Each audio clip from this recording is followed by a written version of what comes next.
How's everybody doing? I like Tony playing air drums. Not every day. It's not every day you get Tony playing air drums. And but it's all about the here we go.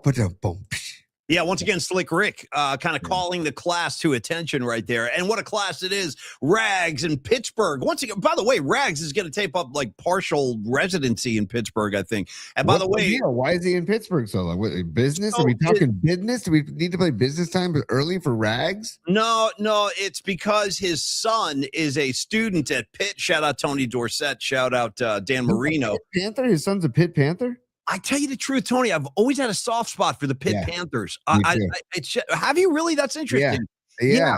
I mean, going back to the Marino days, dude, I was like, I kind of got like a soft spot way back when. So I get it. Well, my thing, Tony, for me, it started even earlier because I can remember watching this with my dad as a kid in San Francisco. We used to watch Tony Dorsett as a Pitt Panther because he was so dominant and he was awesome in the pros too with the Cowboys. But I remember watching him a lot. Anyway, from that point on, I'm like, you know what? I like Pitt Panther football. And every now and again, dude, the Pitt basketball team will kind of squeak into the March Madness and stuff. They surface every now and again. But anyway, Rags is on the road. We got Danny Ogden. What's up? Executive producer of all things Bay Area Sports Collective. In fact, a little cross promotion for you to get the show started because I was talking to Dan earlier today. What's up, Dan? Great to see you, bro. He said that tomorrow on the Tom Tolbert show, Tom is going to be joined by the one, the only, perhaps, ready for this? Perhaps the most, you heard me right, the most dominant relief pitcher in Giants history, Jeremy Affeldt. It's a gentle suggestion, food for thought. I'm telling you what, Tony, look at his postseason numbers. Oh, they're ridiculous. In fact, when he came on a show last year, I actually brought that up with him. I'm like, dude, you were awesome in the postseason. He's like, oh, thanks. But anyway, he really was. Anyway, look forward to that tomorrow. Jeremy Affeldt, Tom Tolbert. That'll be great on the Tolbert show. Yeah. Sweet. Yeah, I love it. And also a lefty snob. I love Jeremy Affeldt. He's a lefty who also makes beer, who also was a lights out reliever for the Giants. It's pretty good career for Jeremy Affeldt, dude. And also just an all around super cool dude. I mean, I don't know. I could see him being like such a chill guy on that pitching staff back in those days. Like Affeldt? Yeah, like the even keel guy, but also like I don't know. He's just such a nice guy. I can't say this for sure, but I think there's a fiery side of Jeremy Affeldt like we never really saw. Like that guy burns to compete. I know he was like that when he was with the Giants, and and I miss those days. By the way, we are going to talk about the present day Giants. Unfortunately, in a minute, we're going to get there. So hang tight. I know Bryce Eldridge is going to hit it all, but Tony, I feel like that's one of the things that's kind of missing from this era of Giant baseball we're in right now is the colorful personalities. Because you think about how much life and like brotherhood was just always bubbling in the Giant clubhouse back during those Affeldt years. And it was all those guys. It was Sergio Romo, it was Brian Wilson, it was Affeldt, it was Aubrey Huff, it was Pat Burrell, it was, these guys, the Panda, they all, Barry Zito, like the Zen surfer guy, like they had all these different kind of vibes happening. And they all came together to make some beautiful music and win 3 World Series. I feel like right now, what is the personality of this team?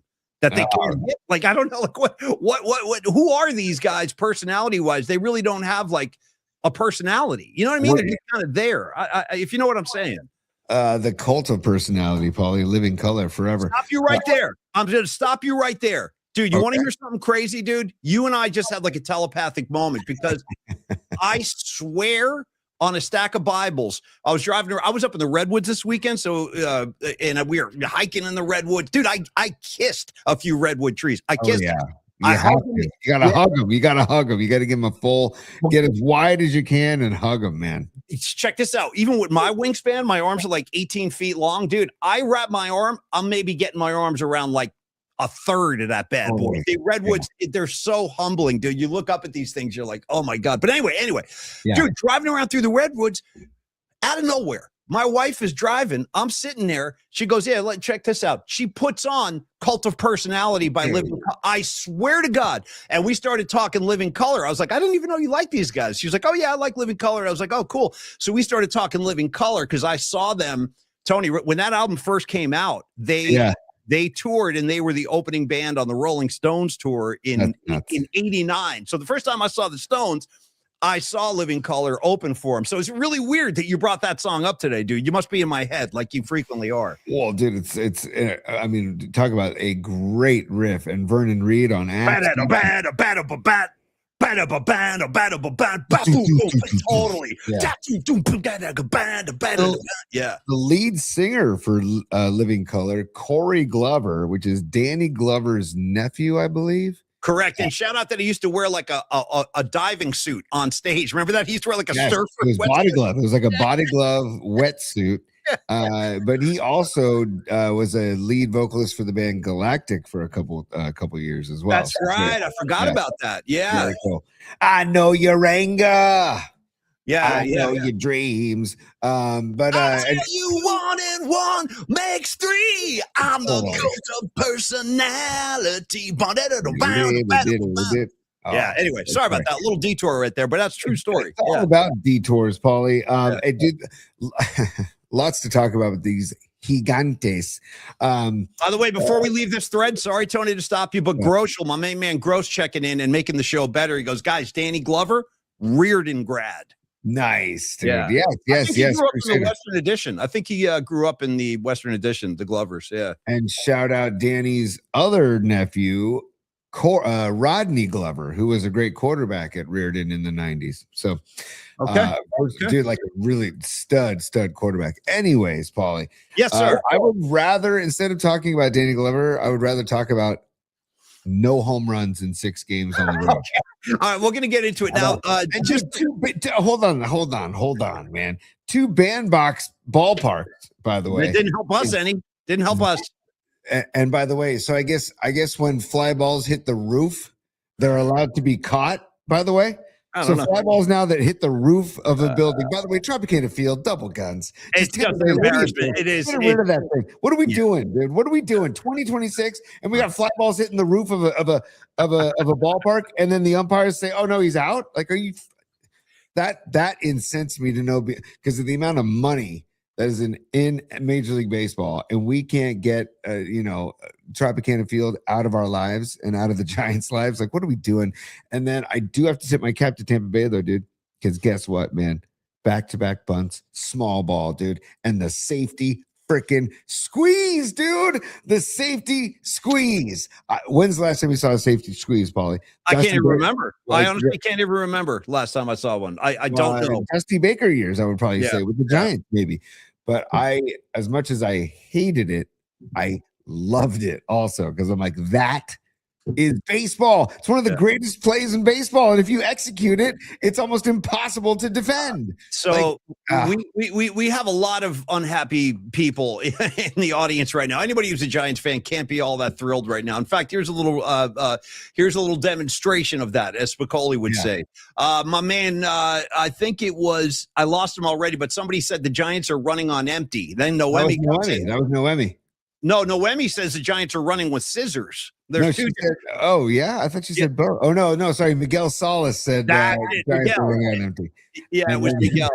And then Noemi says, "I am running with scissors." Yeah, they're running with Crane and Cheers, dude. Fraser Crane and Cheers. Let me bounce something off you, Creative Tony. And by the way, I also want to, before we dive too deep into this, I want to say we have a new top 3 coming up in a little bit. Also, Tony, I would like to just at least before we dive into the weeds with the Giants, I want to say that we would like to at least honor the legacy and memory of John Sterling, who passed away at the age of 87 years old. Yeah, Yankee play-by-play voice. The guy, Tony, this is pretty astounding. The guy called over 5,600 games in his illustrious career. So 5,631 to be exact, probably 5,631 to be exact, over 36 seasons, I believe. Consecutive games, dude. The guy's, that's incredible. Yeah, and I'm sure like Scarlet Fire, and if we have any of the other, Yankee supporters in the audience, I'm sure it's a dark day for all you guys. So my thoughts. Can you do your best? Duh! Oh, can you give me one? Like, can you give me a? Well, I remember he used to do like when Giambi was there, he would say what did he call him? The Giambino. That's it. The Giambino. A Judgian blast, all that kind of stuff. In session, Paulie. Yeah. You know what I mean? He's the kind of guy where if he's calling for your team, you love him. And if he's not calling for your team, you're like, who is this guy? You know what I mean? But anyway, what a career. I appreciate the creativity behind the mic, man. I love it. He added some spice and some flavor to the broadcast. I love it. Yeah. I'm all for it, man. And the whole Yankees win. It's like, the Giambino. By the way, where is Giambi? I haven't seen hide nor hair. When was the last time you heard me drop that phrase? Hide nor hair of Giambi since he walked away from the game some years ago. Like you never see him like anywhere. God only knows what he's doing. God only knows. Question. And you know what? It's probably for everybody. I don't know. Like he's just like, I'm gonna ride off into the sunset and just be ride my Harley. I know he's into motorcycles and stuff. You know what's funny about Giambi? He was one of those guys who was so good when he was playing that he was able to convince, and you have to be like a Hall of Famer around that kind of talent level to be able to tell your team, by the way, you got to draft my brother too. He's playing too. You know what I mean? LeBron did that with his, you know who else did that, by the way? Just by the way, because it does happen.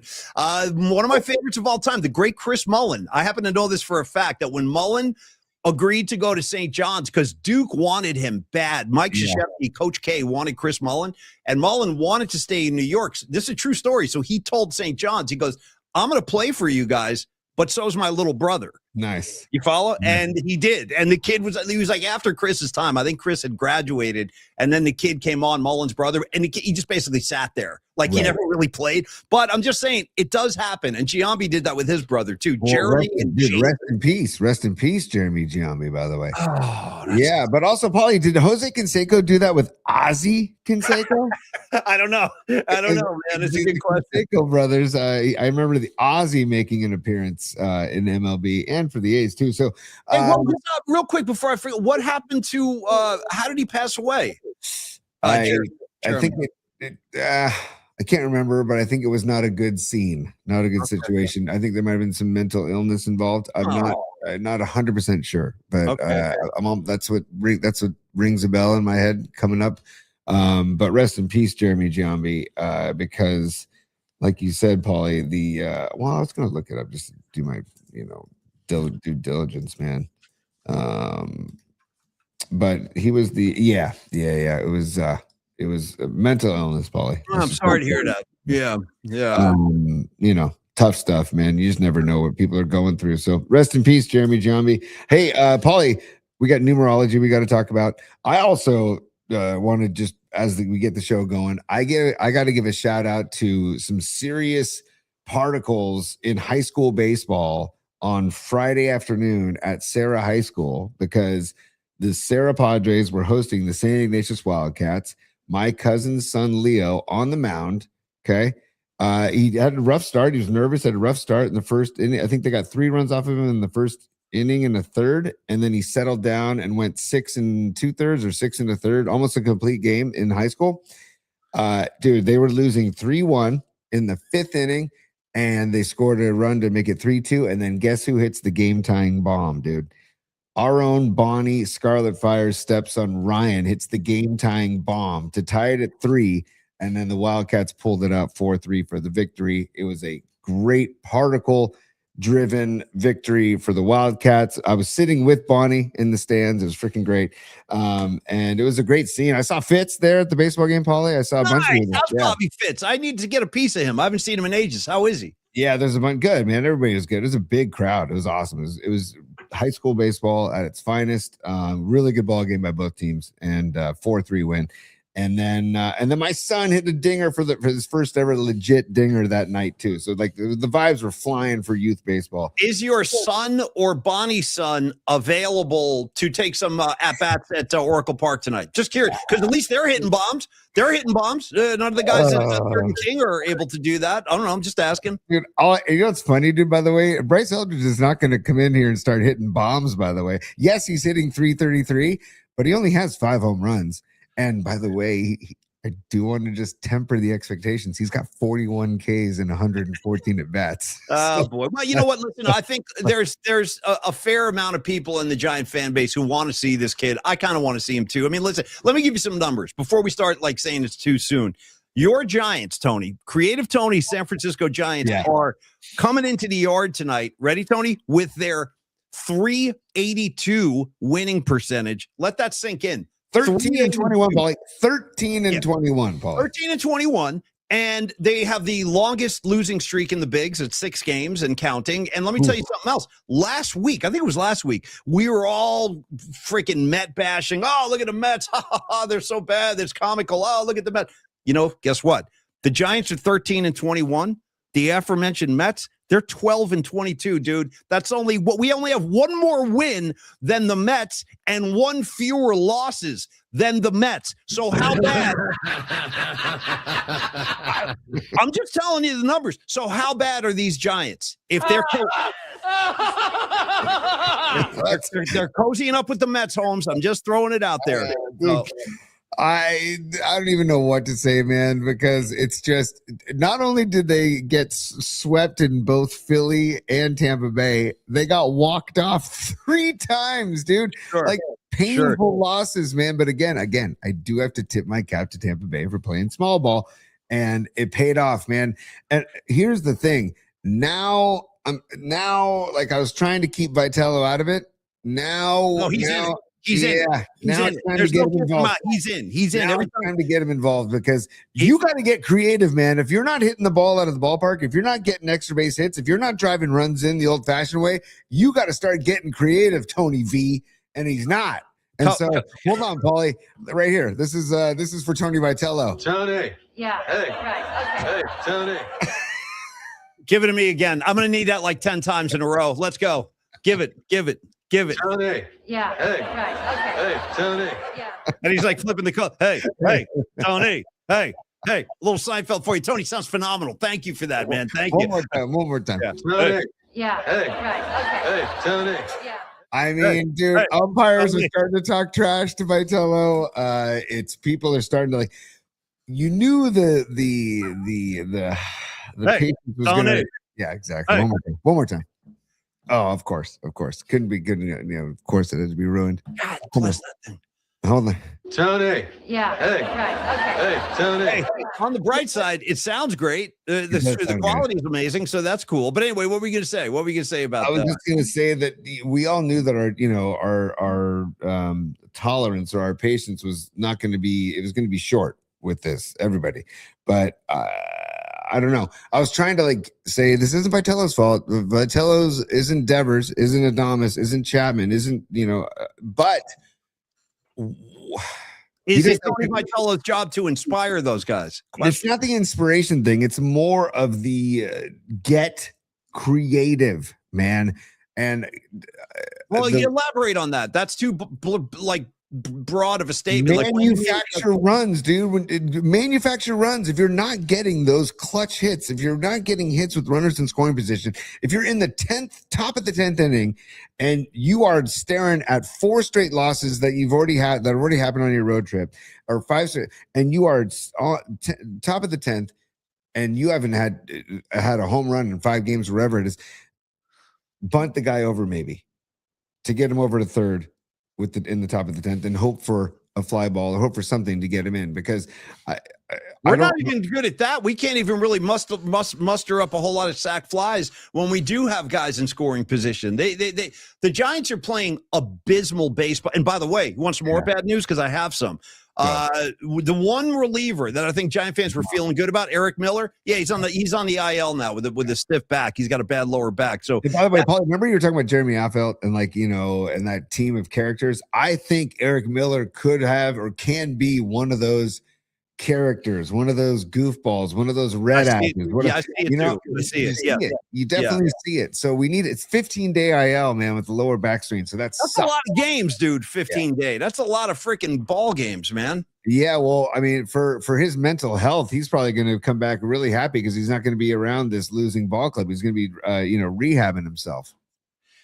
Here's Don Peralta saying, is get creative calling 10 straight fastballs from the dugout for Ryan Walker to set on a tee. I'll tell you what, I think, are we all together on this? Like, I don't need to see Ryan Walker in the 9th inning really ever again, personally. No, I agreed. I mean, put him in the middle relief and see what he does from there. But I also got to say, it's not like Vitello has been provided with like just, stellar arms in this bullpen or like these guys that are trying to make a name for themselves. So I don't know. It's just, we knew the bullpen was a question mark coming into the season. We did. Right? We did. It was one of the biggest questions people had about this team. But to their credit, they were performing well up until this road trip. So and again, it ebbs and flows. So I'm not going to rip the bullpen. But I do think Vitello, like, I don't know, man. I will say, but to Vitello's credit, he does mix up the lineup trying to get something going. Like, I will give him that. There's two arguments. You can mix up the lineup, or do you want to keep the lineup the same and hope that they click? I don't know which is better, right? But he is definitely trying to find that groove. I thought he found a little bit of a groove with the Elliot Ramos leadoff and Chapman in second and Arise third. But dude, when you have Devers and Adames and Chapman doing what they're doing, you can do anything you want. And when they're doing what they're doing, which is basically nothing. Right. They're doing what they're doing, which is zero. I have one word for you. Nothing. He's like, well, something happens. No. Nothing happens. Nothing. So yeah, that's what the Giants at bats are like right now. A big, fat, nothing burger. And sorry, buddy. It's business time. I'm handling our business, Paulie, right out of the gate. Steve Groeschel was a super. Groesch, what's up, man? Thank you for the super. He says, hell of a game on Friday, Bonnie and Tony. Great to see Tony just for a second. Yeah, I forgot to say, I saw Groesch at the game. You got to lead with that. You got to lead. Was he wearing his Aerosmith shirt, or was he wearing like some other cool? He's a man of many great T-shirts, as I've learned. He was wearing a Poison T-shirt and a Bret Michaels combo hat. No, he wasn't. Hat Stop and it wig. right No. But if you said that seriously, I could believe it, because he does rock a Jet Boy shirts. Anyway, it's up to you if you want. No, he was not. He was wearing an SI hat and he was walking in there. And I was leaving because I had to leave in the 5th inning to get to my son's game. But I was tough to leave, man. 3-3 ball game, and like just a lot of energy, a lot of nervous energy in the crowd. But great to see Tony just for a second. Beating Sarah is always awesome. Ryan's dinger was an absolute bomb. Yes, dude, Bonnie's stepson. I mean, and I apologize. I'm forgetting Mr. Scarlet Fire's first name. I apologize. Yeah, we don't really get that very often. We just know him as Mr. Scarlet Fire. Well, dude, and when Bonnie introduced me to him again, she's like, "Hey, do you remember Mr. Scarlet Fire?" I know. Yeah. Yes, of course, Scarlet Fire. How are you? Yeah. Bonnie, you're the freaking best. It's so great. If we need to write a check to Bonnie's husband, we're just going to make it out to Mr. Scarlet Fire. Yes. Pay to the order of $10 or whatever. By the way, Tony, do me one favor. When you go through all the supers, save Red Jet Shell for last, because I have a question I want to attach to hers, but do hers last. Okay, I will. And maybe, Bonnie, you should get your hubby a jersey. Mr. Scarlet Fire on the back. Mr. Scarlet Fire on the back. That'd 100%. be amazing. 100%. Yeah. And by the way, Bonnie, are you in the chat? His name is Aaron, Tony. We're getting his name is Aaron with 2 A's. Yeah. Aaron, AARON. Remember AMCO, AAMCO? How about AARON? Here we go. Whatever. Fine. Sure. Okay. But remember, it was AAMCO, but it was AA honk honk MCO. That was the big ad campaign. And so AARON. Thanks, Aaron. Good to see you on Friday. The Nutter. Yes. Yeah, the Nutter's is super. What's up, Nutter? Pacifica's finest, also South City's finest. Still scratching my head of Vitello's choice to intentionally walk Caminero, the right-handed hitter, to pitch to Aranda, the lefty, who is 3 for 4, and then walk it off. Makes no sense. Yeah, those are the types of the decisions we're talking about, Nutter. Like, and that's what probably have to talk about the control that Vitello has. He doesn't have control over what the players do when they're on the field, but he has control of who he can put in situations, or he has control over a situation, right? So that's where Vitello's in the mix now. We tried to keep him out of the mix. Now he's in the mix. No, he's in the mix. Listen, dude, if you're going to be a big league skipper, you got to take the bullets. You got to take the arrows. I mean, they're going to come. They come for the best of them. And, Vitello has a lot to prove. Apparently, dude, and I think he's in a real tough spot right now because it's not like he was given a team of complete scrubs. There are some good players on this roster. Yeah. They are just not doing anything. Adames, Chapman, Devers. I think Devers has become the poster boy for this like kind of malaise the Giants are in. And he made some comments the other day people weren't thrilled about. And again, I do think at some point it does fall on the manager to kind of re-engage his club, because if you lose your club, you're screwed. You're totally screwed if the guy's tuning you out. So at some point, I know he's young and I know he doesn't have experience, but you have to put your fingerprints on this thing at some point. And if it continues like this, I don't know what it is. I'm not a big league skipper, but he has to find a way to re-energize, re-engage these guys and galvanize these guys, get these guys looking like a fighting unit together instead of a bunch of guys kind of walking up in the batter's box. And then, it bums me out when you see guys taking strikeouts and then they walk back to the dugout just with that blank look on their faces. Like, right. I'm not even sure I care, or at least that's what it appears is the case sometimes. That bothers me. So, and the only thing that's going to solve this and cure this is wins. You got to win some games. I was going to say, Paulie, it's like, yes, 100%. Winning's infectious. Winning cures all. If the players were performing better, then this is it. We wouldn't be talking about Vitello at all. Do you know what I'm saying? Like, say it one more time. I don't know. Say that one more time. If the players were performing better, we wouldn't be talking about Vitello. And also, we got it. I hate to do this because I love him.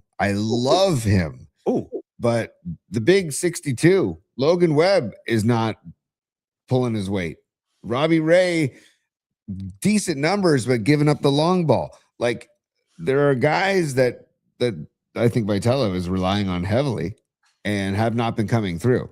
So you can't put it all on Lyndon Roop's shoulders, because you need Logan Webb and Robbie Ray to perform too, right? And 100%. And this Hauser kid that they were not kid, but this Hauser guy they brought in, like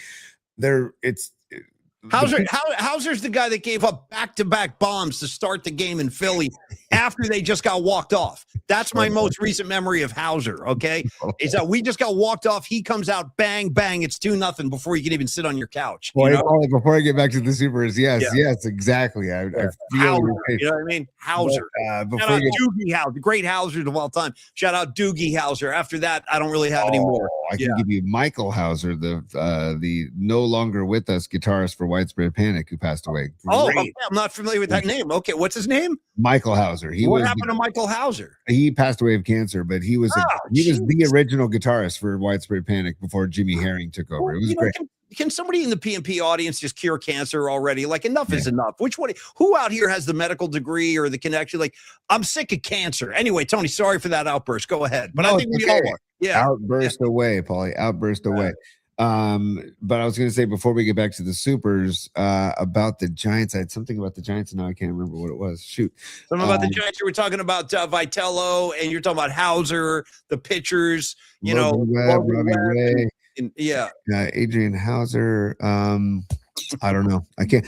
I do think this kid Jesus Rodríguez could lift this team up a little bit, because first of all, he's a catcher / third baseman, and we've got this Patrick Bailey kid who just can't hit over $150. It's becoming a thing now. What do we do? Seriously, how do you like? Well, and also he's known for his defense, and he's a damn good defensive catcher. He's a Gold Glove winner, so he's as good as they get. Yeah. Also, his challenge rate is really bad. It's really bad. His AVF challenge rate.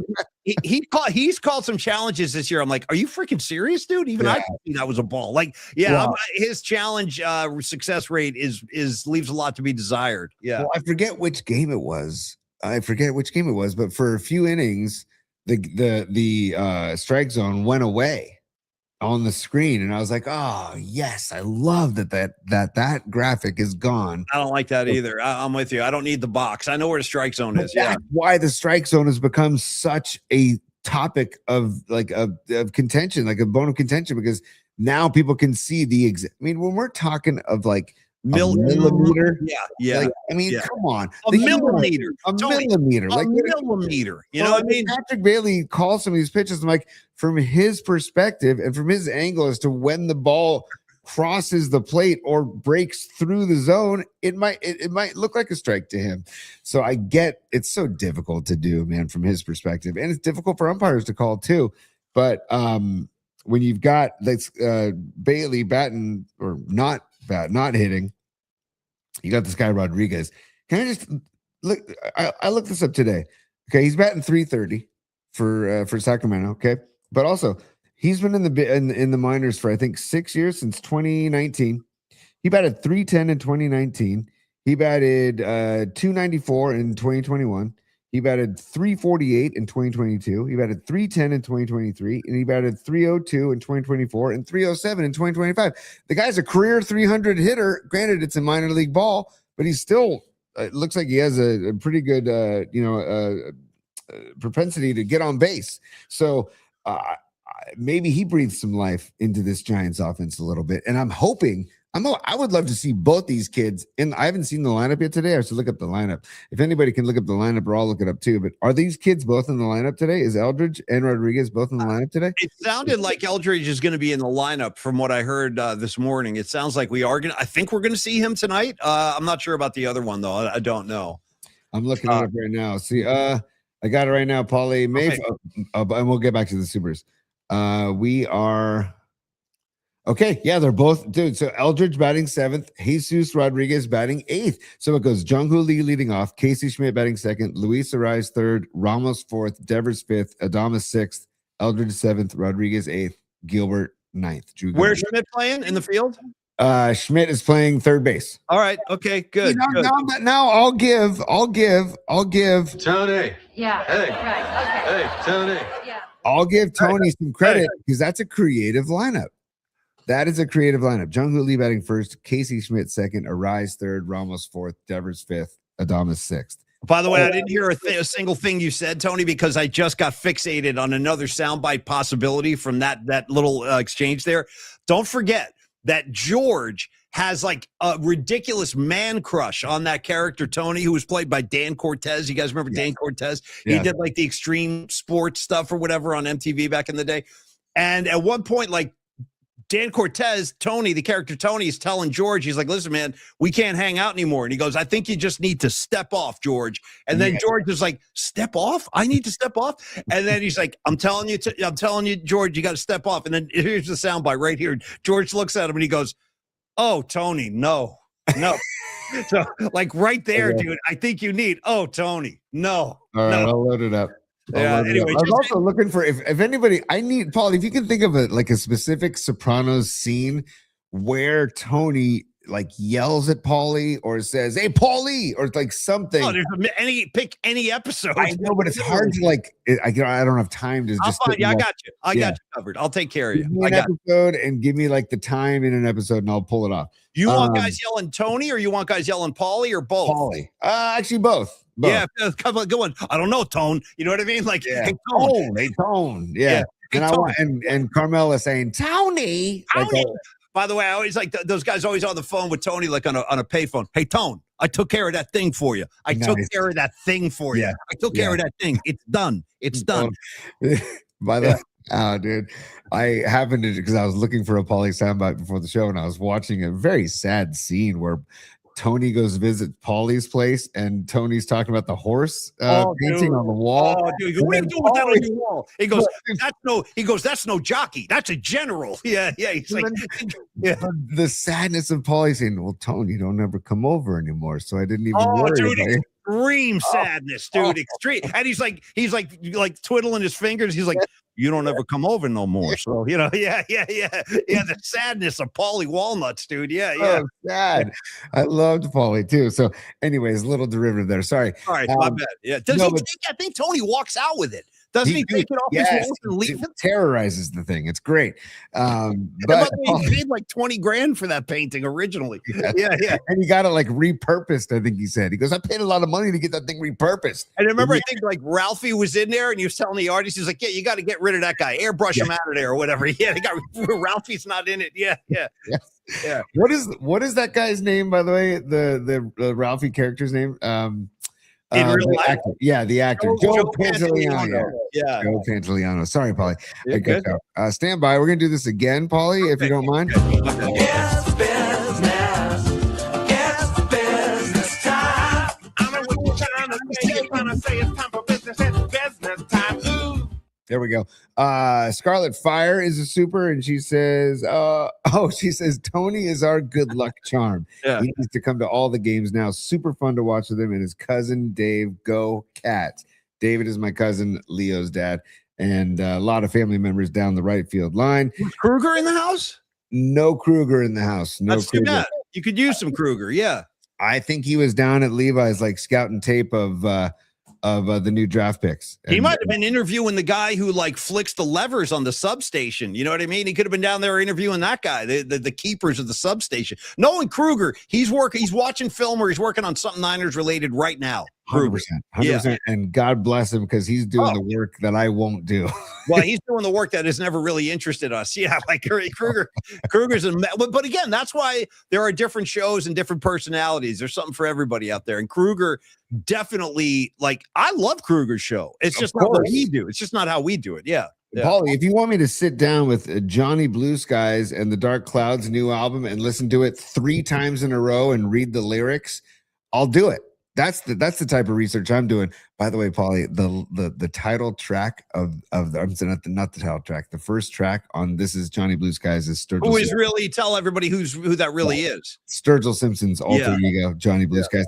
Great new album out that you can only buy on his website or at record stores, which is great. By the way, he's turned back the clock. I got it on vinyl. And Make America Blank Again. F again. Basically, yeah. Make America blank again, huh? Yes, it's a. Has America stopped blanking? He thinks that America needs to start blanking more. Wow, that's an interesting thought. I don't know. I've never really surveyed the community. Are you guys blanking or not? Everybody blanking? Yeah, Like, you don't really doesn't come up that often. I don't know. I don't know if America needs to blank again. I'll give it some thought. That's an interesting, right? It's a really good tune. And it's the first song on his new album. So, anyways, I'm all over the map today. I apologize, but Bonnie, thank you for the super and great to see you on Friday. We have Red Jet Shell, but I'm going to do Patty from Napa. Thank you, because I got a question on Red Jets when you're done. Yeah, go ahead. Okay, here we go. Patty, no excuses. 3 more Eagles shows added to the sphere. Happy Monday, American Express card. No, oh Jesus, I feel you. I know. I'm still paying off my Bruce tickets, for Christ's sake. I know how it is on the American Express card. I get it. Oh, by the way, we have some updated Bruce Springsteen tour info for you. My buddy Eugene, Christian Amaru, another one of the Jersey Boy contingents, guy we went to high school with, Rags, me, Winks, all these guys. And Eugene just saw Bruce in Atlanta on Saturday, and he had the same reaction we did. He walked out of there pretty blown away and like, wow, what a show, and Morello, all the stuff we said like a week earlier. He was staying to me on Sunday. So anyway, I want to show that picture later because it's, or whenever you want to, it's Tommy sent it over, but he, my buddy Eugene went to the gig and he was rocking his PMP shirt, which I love. So he was repping PMP in Atlanta, Georgia, which I think is pretty cool. Okay, let's get it up to Red Jet if you're ready. And we got to get Eugene a Grateful t-shirt as well. The new merch. I wore that thing up in the Redwoods, by the way. I had my Grateful when I was kissing the tree, and I'm not exaggerating. I really was. I was kissing trees with my Grateful shirt on, Tony. By the way, if anybody wants to get the new Grateful shirt, you can go to our YouTube channel at Polymax Particles. Subscribe and like while you're there. And also leave comments too. Feed the algorithm and leave comments on any of our videos, in any of our shows. And you can go to the if you click right below the bio, click the menu and click the links, and you can see the page for all of our merchandise. You can I just had an idea. Hey, Dom, I'm only talking to you right now. I'm just talking to Dom for 5 seconds because I'll forget this if I don't say it right now. What about this for a design? And I should never give you know what you're doing, obviously. But here's just a thought. What if we took, in fact, bring up the picture of Eugene right now, because it's going to be kind of what I'm talking about. So I'll demonstrate when I see the photo. And grab a pen, Dom. I'm right here, dude. Grab a pen. We're going to go over a couple things real quick. This will be a little demonstration. Hang on. That was my skull. Yeah. I'm so wasted. Hang on. Here we go. There we go. There's Eugene. Yeah, there he is, dude. Check him out, man. All right, so there's the very handsome Eugene in Atlanta, and he was. You can see the stage right over like where that cup is on the ledge. The stage is right below that. He was on the side. Yeah, really good seats. But what I was going to say is, so what if you took this circular PMP logo, like the original, the quintessential PMP logo with the guitar and the eagle, Paulie and Tony, PMP Army? What if you took that and put that design inside the skull of a Steal Your Face? I'm just talking. I don't know. Wow. That design right there in the skull where the lightning bolt usually is. I don't know. Just something I'm thinking of. Hold on. What did you say, Paul? You don't know? Oh, it's not working. It's okay. I was going to play something else. It's okay, buddy. I know that. How far away are we from getting that broadcaster sent back to you? I think it's time. I don't know. Sent back to who, dude? I can't get a live body to answer the phone. What do you mean sent back to who? That's the question. Mrs. Roadcaster? I don't know. But anyway, thank you for that. There's Eugene in the shirt. Yeah, the ladies generally, Noemi, I know. The ladies like Eugene. You're not alone. He's a handsome dude. Anyway, so Dom, I'm just thinking that logo in a Steal Your Face. Anyway, just a thought. Tony, carry on. Stand by. I'm going to do this to me. Okay, good. I'm a Star Wars head. Yes, may the 4th be with you. Thank you, Red Jet Shell. I'm assuming you must be a Star Wars kid, like, based on may the 4th be with you and all that. And here comes, and thank you, Red Jet Shell. Always a pleasure, dear. Here's my question for you, Creative Tony. I think I know the answer, but we're going to go through this just to make sure. On the heels of this, the 4th, May the 4th and all that, what is your favorite of all the Star Wars movies? Which one is your favorite? Ooh, boy. It's a toss-up between Empire and Return of the Jedi. I'll probably go Empire Strikes Back. But, I gotta go personally. I'm going Phantom Menace. No, you're not. I'm kidding. No, of course not. I saw that movie once. I'm like, this thing is a hunk of crap. Yeah, have your kids seen all the Star Wars? Have they gone through that yet? Yeah. Is it so magical? Did they dig it and love it, or does it seem loved it, and we still watch some of the new movie, the new movies with Kylo Ren and Rey, and those are really good too.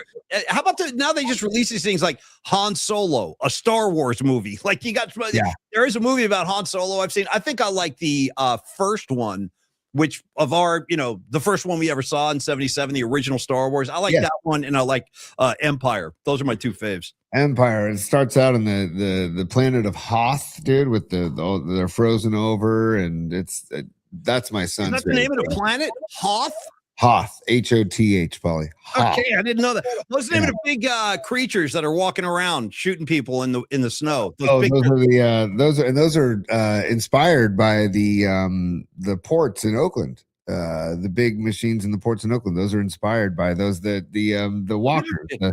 The Imperial walkers or something. What are they called? The at walkers. Yeah. Wow. I asked a question. I got you. Damn, you're not. Everybody on the board is all over this. Okay. Wow. Yeah. Gross.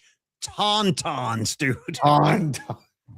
Dropping a tauntaun. Is that the thing Skywalker was riding around on, like a camel, like some kind of snow camel or something? Shout out tauntauns, dude. Great call, Grosh. Tauntaun. Yes. Okay. All right, Tony. So I want to. Well, it's up to you. Do you want to go back to Giants? Because I do want to talk to NBA too, and I got a top 3 we got to get into. So I can also talk to Star Wars forever, because I love Rey and I love the Star Wars. But I'm trying to think of the movies that Rey was in. There's one that my kids love that I can't remember the name of. New Hope or something? Is that what? No. It was like it wasn't part of the. It was like one of the movies in between. Oh man. Gosh darn it. Somebody help me out on the chat, please. Because The Force Awakens and The Rise of the Skywalker and The Last Jedi, those are the big ones. But then there was the other one. The other movie. What's the other one? I don't know. Rise of Skywalker. Rogue One. Thank you, Beat LA. Rogue One. Okay. Rogue One is fantastic. Yeah, it all becomes a blur to me with all the new ones. And I have seen most of those because my kids were younger. We watched all that stuff. But I can't really distinguish between. I just don't remember, like Rogue One and freaking all these other ones. It's hard to. Awakens was really good too, and is that where you first meet the young lady, the girl, and her name is what's her name? The character, Rey. Yeah, Rey. Is that the first one she was in? Yeah, and she's really good. And what's her lineage too? Like, what's her connection? She's someone's kid or something? Or that's when you meet Kylo Ren as well. So it's Kylo Ren is Kylo Ren is the one who handles Han Solo. We're getting some we're getting some inflammatory comments now. They're attacking you, Tony. Here comes John Joseph. Ray sucks. Tony, you're high. No, dude. No, she doesn't. No, John Joseph, we finally met a crossroads, pal. Are you high? Is that let's break this down to two parts. One, does Ray suck? And two, are you high? Tony, go ahead. I'll take all your thoughts right now. Yeah. No. I'm not. What are you people on dope? You know, totally, dude. Yeah. Hold on. Well, I'll just play the newest soundbite just for fun. Tony. Yeah. Hey. Right. Hey, Tony. Paulie, back to Giants baseball. It's okay. We can go back to Giants baseball. Eldridge is playing tonight. You got to show it to me, dude. You got to show it to me. You got to give me some offensive firepower. Who's pitching tonight, by the way? Who's on the mound for the Giants? By the way, shout out to your mom is cool. He texted me today. He goes, "Who the hell is Trevor McDonald?" McDonald. Yeah, this is the kid. Okay, so who is Trevor? But he goes, is any relation to Michael McDonald? And I said, just thank you for giving me a Michael McDonald mention on my Monday. I'm not so much concerned about Michael McDonald. Tony, you know me. Shout out number 46. I want to talk about Tim McDonald. Okay. Tim McDonald could play now. Let's not get it twisted. Tim McDonald was a baller back in that secondary with Marquez Pope, with Merton Hanks. I mean, they had a nice little group back there, including Tim McDonald. Tony, go ahead. Number 46, Tim McDonald, by the way. He was laying some hat. Yes, he was. He could hit. Yep. Yep. By the way, the hate for Ray on the chat. They're not buying what you're selling here. Yeah, they're attacking Ray, Tony. That's unfortunate. That's unfortunate. I'm not involved in it. I'm going to let Tony. We don't even need to talk about it. But and then Jin is the female character in Rogue One, which is really good. So we can move on. I don't want to separate this. Let's all celebrate Star Wars together today on May the 4th be with you. Let's not have dissension among the ranks of Star Wars. Let's just all show it looks like we're already there. You know what I mean? It looks like we're already there. Although I think we can all agree that we didn't buy any of that Phantom Menace crap. Like they made those 3 in the late 90s. Dude, Tony, do you remember? I can't believe this just popped into my head. Do you remember when you and I were doing a morning show? I think Brooksy had already gone to KMBR, so it was just me and you at the end, like those last few months. And Phantom Menace was the first one after the first 3, right? That was like the first Star Wars movie in like 15 years or something like that. Am I right? Yeah, there's Phantom Menace, Attack of the Clones, and then Revenge of the Sith. Yeah. So when Phantom Menace came out, do you remember that you and I used to call the payphone outside of the Coronet Theater because people were lined up sleeping? Do you remember that? Yes, including, dude, one of our former art directors at KMBR. By the way, you ain't going to see no art directors at KMBR anymore. That's another position that does not exist anymore. But Scott Bennett was one of the dudes sleeping on the sidewalk, waiting to get into the movie. Do you remember what we used to call? I totally do. And people would pick up. And those are the days I miss. Guys would answer the phone going, Star Wars, how can I help you? They were saying, like, answering the phone. There was a payphone outside the Coronet in the city. And these lunatics were literally camped out like days before the movie started. And Tony and I used to call it live on the air. And the kids like answer the phone. Yeah, hi, Star Wars Hotline. What can we do for you? And we're like, yeah, you're on the radio. We just want to know what's going on out there. And we were just trying different stuff. But people had fun with it. People definitely had fun with it, man. Now we got bots. Instead of like camping out for tickets, now we've got bots, Paulie. So I think the two things we can all agree on are F the bots. And according to John Joseph, F Ray as well, Tony. So. That's great, man. You know what I mean? I just love that they kept making, cinema for my children to get involved. It kind of reintroduced it all because I already played the, episodes 4, 5, and 6 for my kids. And then when these movies came out, I'm like, oh, let's go to the theater and watch these, or let's, make a bunch of popcorn and, have a Friday night movie night at the house and watch the movie. So, for my daughter, by the way, she liked Ray. And I think maybe that's why I liked Ray. And that's all you need to say. That's it. And I got Ray's back now too. If Olivia liked Ray, I like Ray. Hey, what's funny too, is all this Star Wars talk, we're talking Giants. I just glance over at the comment line, Groschel, F the Dodgers, apropos of nothing, which is perfect, dude. Grosch. That's what I'm looking for out of you, man. Just random comments. F the Dodgers. 100% F the Dodgers. So anyway, so do you know anything about this pitcher, McDonald? Old McDonald? I know he has a 5.40 ERA right now. Perfect. Perfect. Great. Anybody with a 6? Can we get a guy who has an ERA in the 6s, Tony? That might be better for us. I know, dude. I don't know. This is a tough spot for him to come in and all of a sudden be like the 6-game skid stopper. Yeah, dude, the ship is sinking. Go ahead, be our stopper. Here's the ball. Have a nice night. Save us, Trevor. Save us. You don't know what's going on. He's like, I don't even know where my locker is. What are you looking at me for? Yeah, Yeah. Well, I mean, my God, this poor kid. Just go out there and throw strikes, man. No Come pressure. on, Just we got a 6-game losing streak, and the fan base is furious. Go win us a ball game. Yeah. Dude, by the way, just to break up the depressing Giants talk, stand by, dude. Oh, yeah. This is It's business time. check out our man Escobar Cheeks III, and now a music assignment alumni, Paulie. There have been recent studies, and yes, the U.S. has stopped effing. They've stopped blanking. Wow. Not just married couples. The whole Everyone. country. We said enough. No, we can't do this anymore.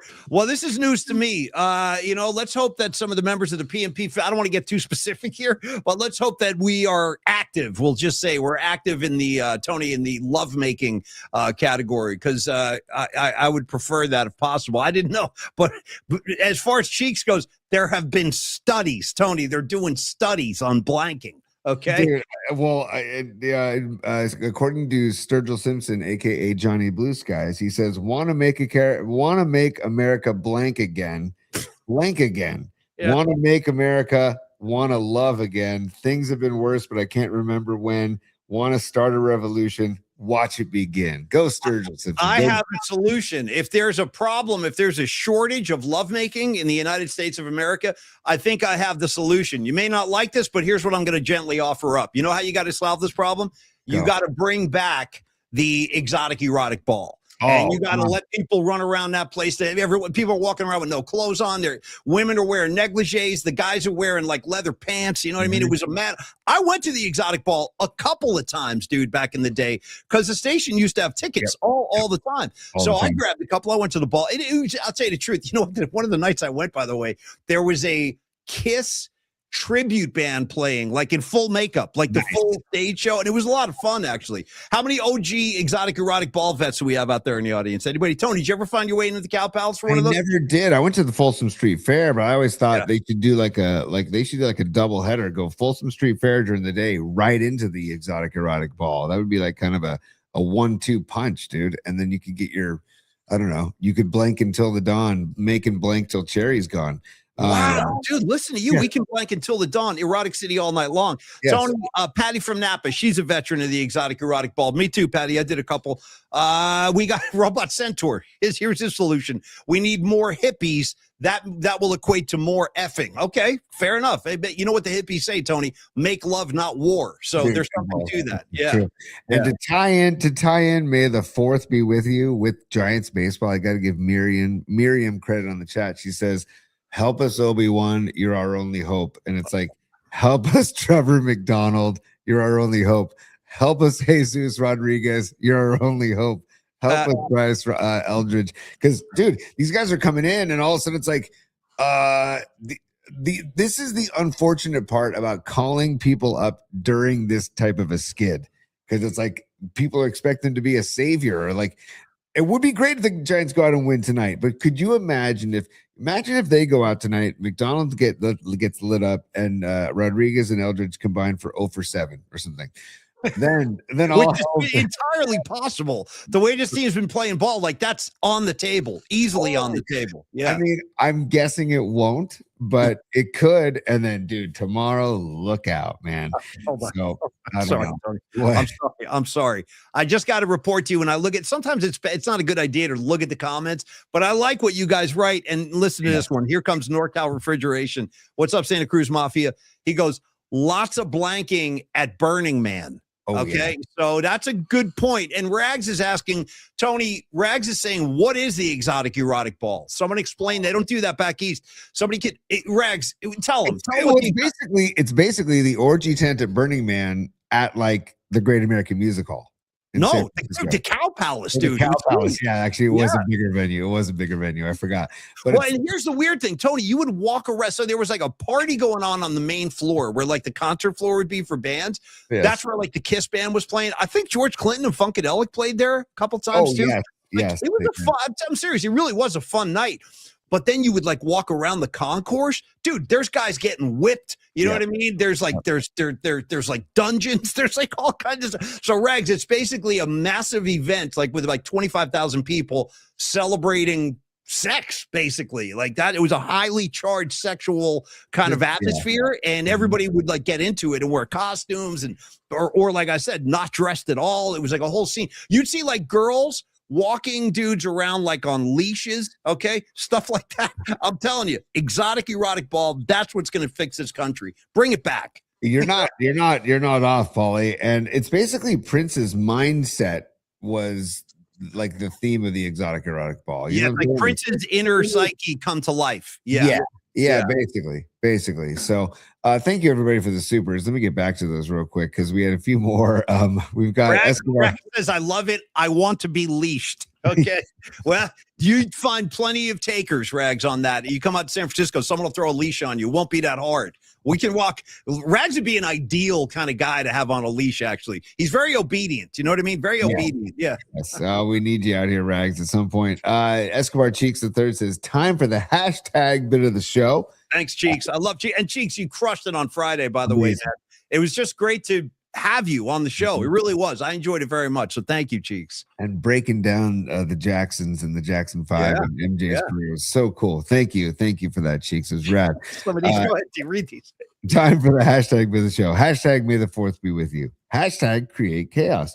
Hashtag lineup shakeup. Hashtag Jesus save us. Hashtag F the Dodgers. Hashtag F Shady Shohei. Hashtag fire Manfred. Hashtag Kylo is a biatch. Kylo Ren, right? Is that the name, Kylo Ren? And who was that character? I remember the name. I don't remember who that was, though. Who's Kylo Ren? He was representing the dark side, Paulie, in the newer films. So, and he was well, I don't want to do spoiler alerts. I guess it's too late for a spoiler alert. These movies have been out forever. They've been out for like 30 years. I think we're fine. Yeah. Han Solo and Leia's son, Paulie. So, okay. Yeah, so speaking of lovemaking, they figured it out. Han Solo and Princess Leia figured it out. Okay, Tony, here's what we're going to Steve Groschel is another super, and he says red, white, and blue balls. There you go. Red, white, and blue balls is what's happening right now because according to Cheeks' study, people aren't blanking anymore. So why don't people want to blank? Like it used to be like the main goal of like every weekend, like in college or whatever, like it's all about blanking. You know what I mean? Like, or at least trying to blank, you know what I mean? Like at least attempting to blank, or try to find an interested party to blank, you know, it wasn't that what it used to be. That was what it was all about. That's like what all the rock and roll records were about. Most hip hop songs were about that. So I don't know what's going on in the United States, why people have stopped blanking. I'm kind of fascinated by this. I am too. That's why when I'll get you this record, Paulie, because it's a record you should have. Because it's the Johnny Blue Sky. Yeah, it's very good. But the first track, I want to make America blank again. Is I got to tell you something about your boy Johnny Blue Sky. It was a damn shame you missed this. You were up in Tahoe, but when Dead and Company played Golden Gate Park last summer, Sturgill Simpson opened the second night, and then he came out with Dead and Company, and he played and sang a Morning Dew that was pretty freaking heavy, dude. It was pretty freaking heavy. I got to tell you, if you were there, you know what I'm talking about. But anyway, just for your head, Tony, he did a nice job of Morning Dew. Are those shows available for like the soundboard versions of those shows available? Yeah, that's a really good question. I think they're probably on Archive. If you go to archive.org, you could probably find them. Archive's fine. I do like the audience taping because you get like the pure I like that too. Yeah, you got to have some atmosphere. Yeah, But just being kind of more of an audio file, when I can get a soundboard recording of I want a soundboard recording of the Dead Company show I went to at the Sphere. But I'd love to get those shows too, because everything I read about those shows and the clips that I watched on YouTube were incredible. And they were Bobby's last gigs, dude, which is so crazy. Like none of us knew that. Hey, but maybe we'll play this tomorrow. Bombs away. I hope so. I hope we're playing it for Bryce Eldridge or anybody. Honestly, at this point, just hit the damn ball. I don't care who it is. Anybody. All right, Tony, we got to handle some business at some point. We're an hour into the show. We do have business we got to handle. This is correct. But Paulie, Richard De Leon says 2 Live Crew would have no career without people looking to blank. You know what I mean? You're not kidding. Every single song they have, you know. Somebody say, "Hey, we want some." You know what I mean? Yeah. By the way, one of the great tribute things we ever did. Do you remember when we did, "Hey, we want some Posey"? Remember that? Yes, We want some Posey, dude. And we used John Miller Posey. Actually, you know who I think built that one? One time. Cyrus? No, it was DJ Rob B built that. Oh, that's right. That was the only time he ever made a contribution like that, where he was like, "Hey, Paulie, tell me if you like this." And I heard it. I'm like it. I love it. So I put it on my board. Yeah, we want some Posey. Back to Posey and back to the Giants front office. He's going to start. He's going to have to answer some questions, man. If this thing falls off the table, Buster has a lot of explaining to do. I'm dead serious. He's going to have to take the heat, man. If this doesn't work. Yes, feel my heat. The heat will rock you. The heat will roll you. Could I get one if it's available? I don't have that. I have got the touch, got the power. I don't have the touch. I'll take the touch and the power. I need to upload Feel My Heat. Just the end of it. Feel when they do the end of it, right? Feel my heat. Yeah. Feel my heat. You got the touch. Yeah. Oh, that's nice. Nice. What happened? It's really nice. You got the power.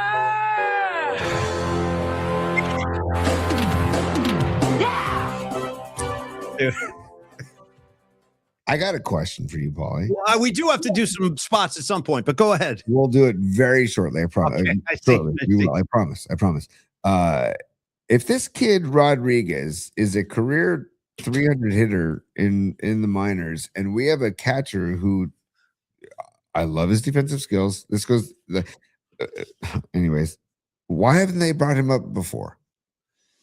I'm just curious. Like, and they have Susak who's on the IL, but like, I'm just curious. I looked at all of his stats and I looked to see, did he have a lot of at bats? And he had a ton of at bats every season. And he, like, one season in 2022, he hit 348. 2023, 310, 2024, 302, 2025, 307. I think the Giants prefer to have guys who don't hit 300. I think they're more comfortable with guys hitting 220, 230. They might have looked at his batting average and said, you know what? You're a little too successful for us right now. You got anybody down there hitting 210, send them up. That's for us. You know what I mean? Because nobody on the Giants is sniffing 300, dude. Yeah, and Gravy, I thought about that too. Gravy says, what's up, Gravy? He says his age. And I'm like, yes, that is technically correct, but it's like, what are we doing? So he's just a career 300 hitter in the bigs. Like, I feel like give him a shot. I don't know. Just give him a shot. Yeah, especially again, I say give all kinds of people a shot when your team is playing like this. Again, 6-game losing streak, folks, longest in the bigs, and it's got to come to a close hopefully tonight. And why they don't bring somebody up like that can actually hit, I don't have the answer to that. I don't know. Maybe because he took his team photo with braces on. Wait a sec. What? Yeah, look at the braces. I can't see that. Is there any way to enlarge that? I love that he's wearing braces. I don't think I can. It's just a good. It's just good. Oh, it's so good. Did you have braces when you were a kid, T? No, never had. But now I feel like, no. I feel like braces are more prevalent today than they were when we were kids, I think. And even adults wear them now. Like a lot of adults wear braces. It's pretty crazy. Like those clear braces, whatever. Do they still make headgear? You know the headgear? No, Mom, I got my headgear on. Name it. Yeah. Wait, it's Weird Science, right? No, you're close, Tony. Same actor. Oh, but candles. I'm talking candles. When they wake up in the car together, the girl like slaps him on the head. He goes, "Not now, Mom. I got my headgear on." And then he's sleeping with that thing. Yeah. Pine Needle says he was injured for a while with a shoulder injury. Okay. I mean, that's fair, but like, I still think when you have 6 years of numbers like that, and you have a catcher that really has proven that he just struggles offensively. Oh God, I feel like when he first came up, though, Bailey was sort of a capable hitter. Though I feel like it's gotten worse each year. Yeah. Didn't he hit when he first came up? I thought he was like a decent hitter. It certainly wasn't like it is now. Now it's just awful. Also, the switch hitter thing too. I just wonder if he just needs to pick a side. Yeah. Pick a freaking side and commit. Yeah, I'm with you 100%. And yes, So Beto lays with me on this. Yes, it has 100%, he says, or she says. So yeah, he was a little bit of a better hitter. Maybe it's in his head now. I really don't know. All right, Tony, here's what we're gonna do. We're gonna do a Longbridge pizza spot. We're gonna come back. I have a couple of NBA things I want to hit you with, and we can end the show with I'm just thinking about trying something different today because, we moved the show time to 4:20. Seems like people like that. How do you feel today, Tony? And this doesn't have to be a regular thing. It'd be like a one-off. Like, how would you feel if I turned the tables on you and I said, today, Tony, to end the show, we're going to do a PT3. That's right, folks. A Paulie's top 3, where I give you the topics, top 3. So you gotta sub Paulie's top 3 in there for when we play it live. We'll do it. What do you think? Are you opposed to that? Are you open? Not at all. Let's go. Okay. Flip the script, Paulie. Flip the script. I'm down. Try something different because I actually wrote out 3 different things I wanted to bounce off Tony, and I said, you know what? Maybe I should just do a top 3 today. So we'll do that. But Tony, first, Longbridge Pizza. We love them. You love them. I think at this point that we all consider them to be like family members.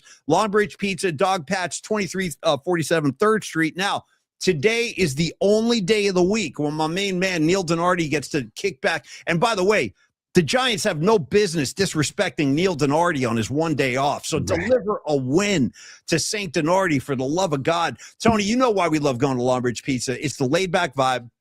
It's the serious pizza. For me personally, I really enjoy the Neil Donardi vibe, that whole South City vibe. Like, he's really loves his customers. His customers love him. And you guys are going to see why as soon as you get down there.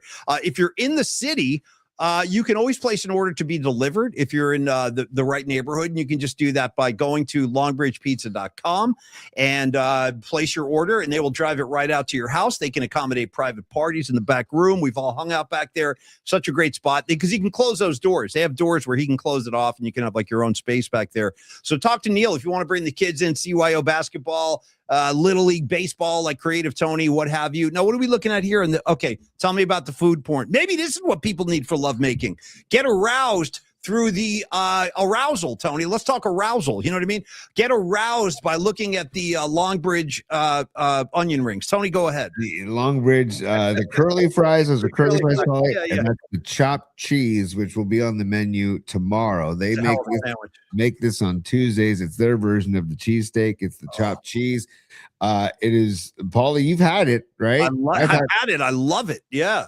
I've had the mushroom version of this. They're both fantastic. That's on Tuesdays only. Get in there for the chopped cheese and go in there before Giants ball and look at them. They see how they dice up the meat and the onions and the mushrooms and the oh man, see, and then the peppers and the onions and the oh man, looks good. Anyways, we always talk about their pizza, but we got to talk about their sandwiches too. And this is one of their main sandwiches, the chopped cheese. They do it on Tuesdays, and then of course Wednesdays they got the gabagool, and they have the chicken parm, the drunk cluck, and the meatball sub as well. So, but also, Paulie, we have some news. We have some news from Longbridge Pizza as well that I want to pull something else up. Lay it on me. They are so, Paulie. Maybe you can explain Jerry Day really quick before explain Jerry Day, and then I'll pull something up in the meantime. Well, Jerry Day, as far as I understand it, it's an annual event that occurs to, kind of celebrate the life and legacy of Jerry Garcia, a great San Franciscan, obviously born in the city, lived in the city, kind of personified San Francisco in a lot of ways. And Jerry Day is like an annual concert they throw. I think it's in McLaren Park. Is that the right name, you guys? Yeah. Dom is a big Jerry Day. A lot of you guys are. So, yeah, they get a whole bunch of bands. I think Melvin Seals has played there in the past, among others. So, yeah, it's a big celebratory event around the memory and legacy of Jerry Garcia. That's what Jerry Day is to me. Yes, exactly. And so Neil Donardi, Steven at Longbridge, and Andrew Markoulis and the whole staff at Longbridge, they have decided, you know what? It's a free event. Jerry Day has always been a free event. So Longbridge is saying, you know what? Let's give some dough and some support to Jerry Day. So what they're doing on Monday, May 18th, they are having the Jerry Day fundraiser at Longbridge Pizza with the band called Jerry and the Jerks, a Grateful Dead tribute band that will be playing at Longbridge. And it starts at 6 p.m. Monday, May 18th. And it's all you can eat pizza. and the tickets are available. There's an Eventbrite link. Dom, I don't know if you can send me the link or post the link on the chat, but there's an Eventbrite link. If you go to Longbridge Pizza's Instagram at Longbridge Pizza, you can get the link. We'll post the link many times from starting today, but we wanted to announce this event at Longbridge Pizza. Jerry Day fundraiser, May 18th, Jerry and the Jerks, all you can eat pizza and Jerry and the Jerks live music. And then you can also, there are beers for purchase as well and sodas to purchase as well. But it's all for a fundraiser for Jerry Day to just give back the love that Jerry Day has given all of us music heads and deadheads for years. So. Hey man, John Joseph is loose today, man. He's running wild out there and he's dropping rips. I gotta relay because they're good. For starters, and that's what I thought, John. That's why I actually asked. I was like, did they call it McLaren Park? Because a lot of people call it, as John says, a lot of people call it Jerry Garcia Park. So I think you know what it is, John. I think it's the amphitheater is called the Jerry Garcia Amphitheater officially, I believe. And here comes Don Peralta, 24th annual Jerry Day is August 1st. Yes, that was Jerry's birthday. Thank you very much. And here comes John Joseph too. Here you go, Tony. Is the fundraiser at Longbridge a fundraiser to make people blank again? Good question. Hey, you know what though? Maybe after a night of Grateful Dead music and dancing and meeting some people, maybe that will lead to some blanking. Who knows? You know, maybe a sidewalk session before you. Wow. So, what are you talking? Sidewalk lovemaking? So, no, a sidewalk session before you blank. Before you blank. Oh, I can't. Right? What we're doing today, dude. No, that's before you blank. Okay, thank you, Tony. And there's the link. It's Don Peralta, dude. You're not going to stop Don Peralta. I'll tell you that right now. You're not going to. You can try to stop him. You're going to fail. Thank you, Dom. Thank you. And also, if you do just go to eventbrite.com and search Jerry Day Fundraiser, this will pop up as well. You can also go to Longbridge's Instagram page at Longbridge Pizza, and the link is there as well. Or you can take a screenshot of this Eventbrite link right now. Dom, thank you so much. And Jerry Day Fundraiser, May 18th. We'll be talking about it a bunch leading up to the actual event. But it's going to be a great Monday at Longbridge Pizza to celebrate Jerry Day, which August 1st, 2026, it'll be the 24th annual, like you said, Paulie. It's hard enough, dude. It's hard enough losing Jerry Garcia all those years ago. Now you telling me I don't have Phil anymore. Then I lose Bobby. It's been tough, dude. It's been a tough run for us deadheads. I mean, in a lot of ways we had it really good because these guys played music for Tony 50 years, 50, not bad. But I got to tell you, it is tough. It's tough losing all those guys. And Bobby's come up a bunch today. It's interesting. Bob, we are never too far from my mind. All right, Tony, thank you for that. Thank you, Longbridge Pizza. What do you got? No, I'm just laughing at everybody in the chat, man. Gravy, Red Jet Shell, Joe Schmo. It's a blank party. Karen Bell's on it. She goes, Pigpen always encouraged lovemaking. And you're not wrong. Pigpen can get spicy on stage. Although, I don't think a lot of ladies wanted Pigpen as a lovemaking partner, not a traditionally handsome guy. You know what I'm saying? Yeah. Well, let the music do the talking, Paulie. I mean, Tony, if I walked into your house and I was like, oh, by the way, this is my friend, you can call him Pig. You know what I mean? Because a lot of people call them just Pig. They abbreviated it to Pig. Hey, come on, Pig. You'd have second thoughts if I walked in with a guy named Pigpen. I might ask you, hey, Paulie, can we talk in the kitchen for a second? Who's this guy Pig anyway? Yeah. All right, Tony, here's what I want to do. I want to ask you a couple of basketball things, and I want to get into dude, what are you doing? You're like, you're going basketball things before the Paulie's top correct. Okay. So quick note on the NBA. I've really been enjoying these playoffs, kind of more so than I expected I would, but now I'm getting kind of wrapped up in it. And the fact that the Philly 76ers went into Beans and won, consider this, Tony, Boston, that prestigious, they have more titles than any other franchise in the NBA, all that history, all that prestige. All time, Tony, when they had a 3-1 lead, the Boston Celtics, they had never blown a 3-1 lead in franchise history. Tony, there were 32 occasions in Celtic history where they had a 3-1 lead and they always close the series out. First time. They were 32-0. Now they're 32-1. How about this? Philly won 3 games in Boston in that series. They only got 1 win on their own floor. They won 3 times in Boston. Incredible. Like, they really do deserve a lot of credit. It's not easy to win in Boston, and it's really not easy to end a series in the Boston Garden. In fact, trivia for you, Tony. See if you can answer this. Only 2 teams in NBA history have ever won a title on the parquet floor in Boston, like NBA Finals ending championship games. It's only happened twice. Name the teams.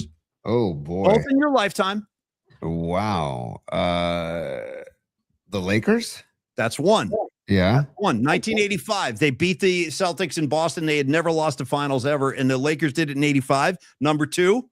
I forget. It's right in front of you. It's right in front of you. It's as obvious as you can imagine. So go with your gut. If you're thinking it can't be, yes, it is. It's right in front of you. No, I'm not. I don't. Oh, the Dubs. Hello. Yeah, That's all. Thank you very much. Yes. Yeah. Remember they won a title like 3 years ago. I Yeah, know. yeah. That was Steph Curry giving the whole Boston Garden crowd the night, dude. You know what else I loved about that game? Right after he nighted their asses, he was running down the court like this, like pointing at his finger, going, "This is where the ring's going to go," holding it up to the crowd. It was the freaking greatest. So yeah, that's how rare it is, Tony. It's really, really hard to win in Boston. Is my point. So Sixers, Knicks, that is underway right now. That series just started in Madison Square Garden. When we hang up this show, series that's going to be, man. By the way, that's going to be a lot of fights in the crowd at those games. So first two at the Garden, then they're going to go to Philly. But yeah, that's going to be, and I'm so happy for Kate Scott too, the great Kate Scott. What a thrill that must have been to call that Game 7 in Boston, and Philly took it to him, dude. Joel Embiid playing his ass off,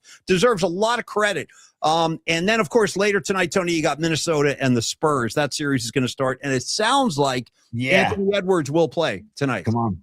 And I'm rooting T-Wolves, dude. I'm all T-Wolves on this one. Me too. I think I texted you, right before Ant-Man got hurt, saying I am on the Minnesota bandwagon, and then Ant-Man goes down. So I do like that team, though.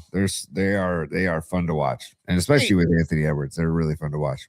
In the name of Prince, in the name of Tony, here they come. Well, you didn't expect it, but here it comes. In the name of the Replacements, in the name of Hoosker Do, in the name of Hoosker freaking Do, win me some games and take Wemby out. It's going to be really hard, though. The Spurs are tough, and Wemby, I don't know. We talked to Rod Brooks about this last week. I mean, there's no way to guard that guy. You can't guard him. It's just it can't be done, and because he can basically just put the ball on the rim on his flat feet. It's pretty freaking scary. But having Anthony Edwards is certainly going to help. All right, Tony, here's the thing. We are up against the first time this has ever happened. We're going to do a Paulie's top three, but I almost feel like we should do Dom's spot before the top three. Okay, good. Let's do that. Okay, so we'll do a spot, and then we're going to start the top three. Tony, we're talking Peralta Arts and Company, the aforementioned Dom Peralta. Dom, thanks for all the help you were giving me today, by the way. Dom helped me put out multiple flyers today, as he usually does. So thank you, Dom, for that. And now I want to talk about your operation, Peralta Arts and Company. Tony, when people stop you on the street and they say, "Hey, Creative Tony, tell me about Peralta Arts and Company," here's what you say, word for word. You say, "Oh, I'm glad you asked. That's where graphic design, illustration, music, and pop culture all collide." And then they're going to be like, "Oh, cool, thanks." And then you can say, "I actually have an update for you guys. We've got merch and metal," because Dom took a little bit of a heavy metal road trip over the weekend. He was helping out the local band American Adrenaline. Dom has done some cover art for these guys in their records. They had a gig in, ready for this, Tony? Albuquerque, New Mexico. Sweet. Dom hopped on a plane, got his ass out there, and he designed the merch for that band and for that show. So if you have here we go. Show us a couple of images here, T. Dude, by the way, Dom, great job. By the way, Paulie, have you ever been to Albuquerque? Have you ever been? I was there when I was like 14 years old. I don't remember much, though. I was there one time. How about you? Yeah, I've been there once, too. Very cool town. Very cool city. Although it's funny now that when I think of New Mexico, I think of Breaking Bad because it was filmed in New Mexico. But this looks like a killer venue in New Mexico, and it must have been a great show. Dom, I'd love for Dom to come on at some point. Hold on, I'm gonna zoom in on this. Look at this. I mean, that is some raw energy right there, dude. My goodness. The guy on Axe to stage left, right? I mean, he looks into it. He almost has a Robert Trujillo pose. You know what I mean? Yeah. But Dom, great job, man. And way to you didn't drive, you just got on the plane, right? I would think he flew. Yeah, I would think so. Yeah. Although knowing Dom, I could see him just pulling off a quick roadie. I don't think it's that quick though, Big T. Do you have other images, or are you done? I'm just So then Dom being Dom says, "You know what? I'm gonna slap a PMP Army sticker on it looks like some sort of heating duct or a pipe or something inside of the bathroom, maybe." Nice. And I gotta say, Dom is now known because a buddy of mine, shout out Pat Smith, who I coach his son Casey. Pat is great dude and helps out at practices. he went to Blue Oak Brewing in San Carlos, and he went to go take a leak in the bathroom and pulls up the toilet seat, and there it is, Paulie Mac particle sticker inside the toilet seat. Yeah, you guys have done a great job. I know Patty stickers in Vegas, and we've had people stickering down in the South. So you guys, I mean, I appreciate it, man. You guys are doing like the guerrilla marketing for the show. Can't hurt. You know what I mean? It can only help. So thank you. Yeah, well done, Dom. So yeah, and look at that. There's all the merch that Dom helped create. So look at that. Yeah. So that's what I'm saying. So Dom did all this merch for the band, and I hope it was a good gig, Dom. Sound like you had a great time. And then when it comes to Peralta Arts and Company, just think about the big picture. Your story, whatever that story is, if you are like an independent operation and you just need an art director to give you some imagery, or if you are working on like an advertising campaign, or like I say, special events, you could utilize Dom for a special event, a graduation, a wedding anniversary. There's all kinds of things, maybe like he let him go to work for you and create like his own commemorative poster for any given event in your life or your personal life or whatever, because your story deserves bold visuals. Peralta Arts and Company will bring them to life with Bay Area soul and Bay Area heart. So contact Dom Peralta and Peralta Arts and bring your next vision to life, Tony. It's Dominic at stellar.design. Dominic at stellar.design. And thank you so much, Tommy. You are the man. And nice, dude. Nice look at the merch right there. Yeah, it's cool. It's killer merch. And he says in the chat that they killed it with merch sales. And I want to just tip my cap to the American Adrenaline fans that know to help. The best way to support a band that's trying to make it is to buy their merch and to buy their records and to buy their music, because they're not, they're the road trips, they're pretty much breaking even on the road because of all the expenses on the road. But if you can buy their merch, that's where they can make some money and really sustain themselves as a band. So, and also, I got to shout out Noemi, because they gave us some PMP love in Puerto Rico. I remember that. David Shanklin is giving us some PMP love in his travels with the Harley. So, thank you all for putting the PMP slaps everywhere, dude. It's just fantastic, man. So, thank you guys. Thank you, Peralta Arts, and thanks to all of you guerrilla marketers out there. We appreciate it very much. All right, Tony, let's do the open, even though we're going to twist it up today, and I'm going to give you the first ever, probably be the only time this ever happens, but we're going to give you the first ever Paulie's top three. Tony, give me the sounder. Hold on. Did you say twist it up, Paulie? I did. Okay, because if you say twist it up, then I feel like we should just give some Bob Marley attention to the show. Herb is a plant. Herbs are good for everything. Okay, herbs are good for everything, which is also TT3. PT3 is good for everything too. Tony's top three. That's one. Tony's Paulie's top three. Tony's top three. Yeah, the Ducks are back, dude. You know what? The Ducks sound really good on a Monday. I appreciate the cool vibe. And Tony, thanks for playing along. This is kind of fun for me. I've never done this before, so here we go. I will give you today's top three topics, and then I'm going to let you respond, whatever comes into your head. Speak from the heart, and hopefully maybe this will lead to some lovemaking in your life. You know what I mean? If this top three goes well, maybe you're next in line for some lovemaking. We'll see how it goes. All right, Tony, Creative Tony, I'm going to start you with a guy whose name popped up quite a bit today on the show, earlier in the show. He is the newest skipper of your San Francisco Giants. His name is Tony Vitello. Here we are, I think with enough of a sample size that we kind of have a feel for the complexion of this team. I know there's a lot of ball left. I totally get that. Months and months of ball, over 125 games or whatever still to be played. But I think we've seen a pretty fair amount. We can kind of see what this team is and what they're not. They're 13-21. They have a 6-game losing streak. Tony, as I mentioned, their winning percentage currently sitting at a paltry 382. So my question to you is this on the top three today.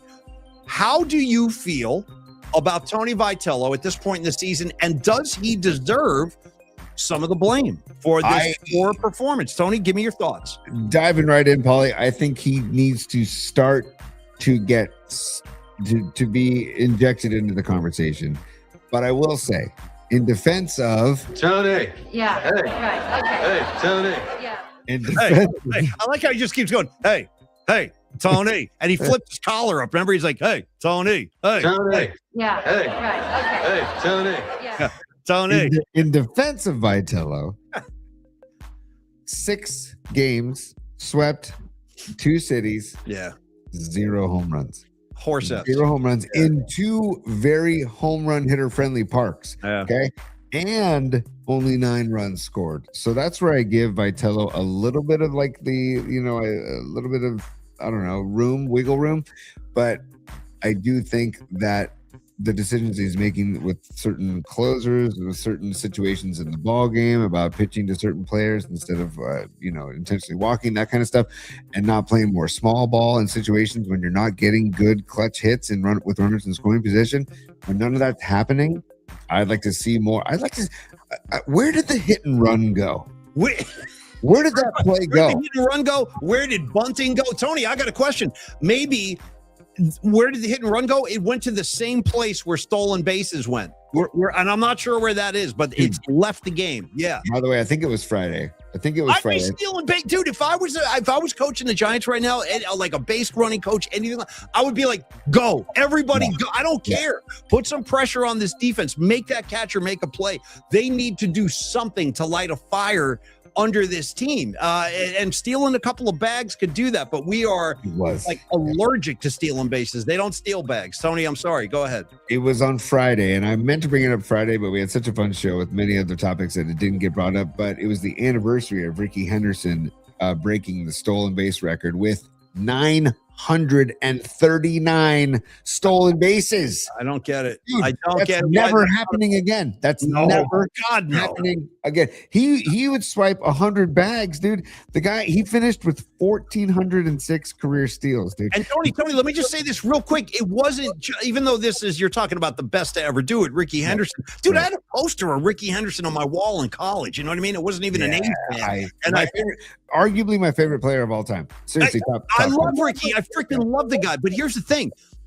He's the best to ever do it, but every team in that era had a guy like Ricky Henderson, like whether it was somebody like Vince Coleman, or somebody, the Giants had a guy in the 70s, Billy North. Like every team had a guy who would specialize in stealing bags. Now, they weren't going to do it at Ricky's level, but my point is, Tony, it was a part of everyday baseball. Just remember those Cardinals teams? The Cardinals teams in the 80s were swiping bags. 1982, Henderson stole 130 bases in one season, dude. That's no one will ever sniff that again. And everyone knew he was going, and they still couldn't stop him. Like, I mean, you knew Henderson was going, and you still couldn't stop him. But the reason I bring up the hit and run, and Low Steve, thank you for saying this on the chat. He says, and I love Low Steve, great baseball mind, and great. By the way, Carlos De La Fuente, fresh off the freaking Kentucky Derby. The guy was live at the Kentucky Derby.